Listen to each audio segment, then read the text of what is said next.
Imagine being in the same city as the person you love, but they act like you don't even exist. Today on Monica's Pie, we're deconstructing the London nightmare.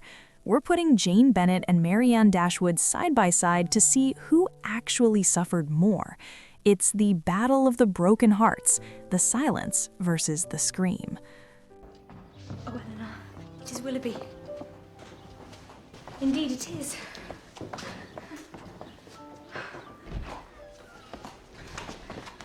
Oh. Excuse me, Colonel.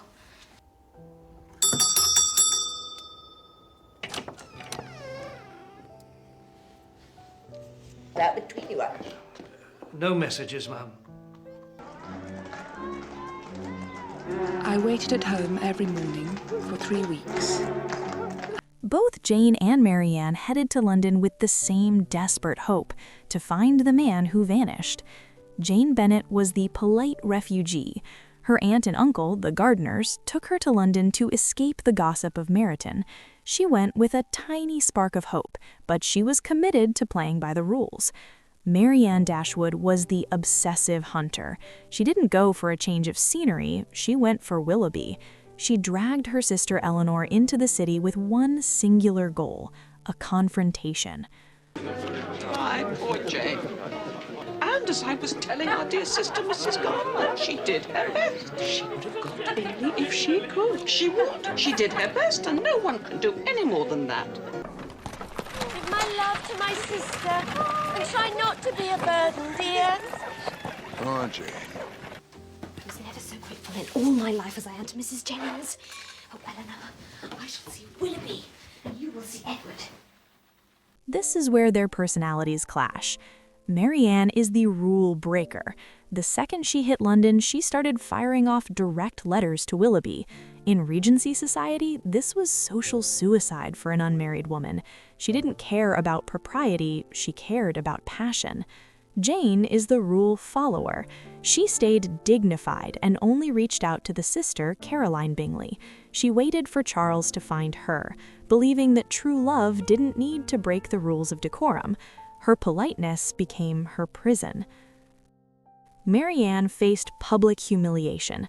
At a crowded ball, she finally saw Willoughby. She ran to him, and he treated her like a distant acquaintance. Do you know? Acquaintances from the country.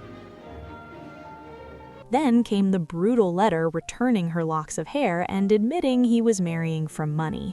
It was bloody, it was loud, and it was final. Apparently, they never were engaged. Miss Grey has £50,000. Marianne is virtually penniless. Jane was ghosted. For months, she lived blocks away from Bingley and never saw him. Caroline Bingley visited her once, acted like a cold statue, and basically told her to stay away.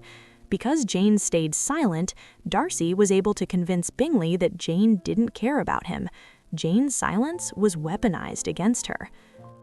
Eleanor Dashwood had to be a nurse. She watched Marianne spiral into a life-threatening illness from grief. She had to manage the public scandal Marianne created while her own heart was breaking. I cannot pretend, Miss Dashwood, that your sister's condition is not very serious.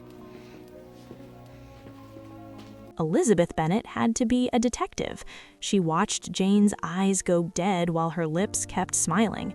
Elizabeth's fury at Darcy was born in those quiet London afternoons where she watched her sister wither away under a polite mask. In the world of Monica's Pie, we're making a controversial call. Jane Bennet had it worse. Why? Because Marianne got closure. It was a nightmare, but it was an ending.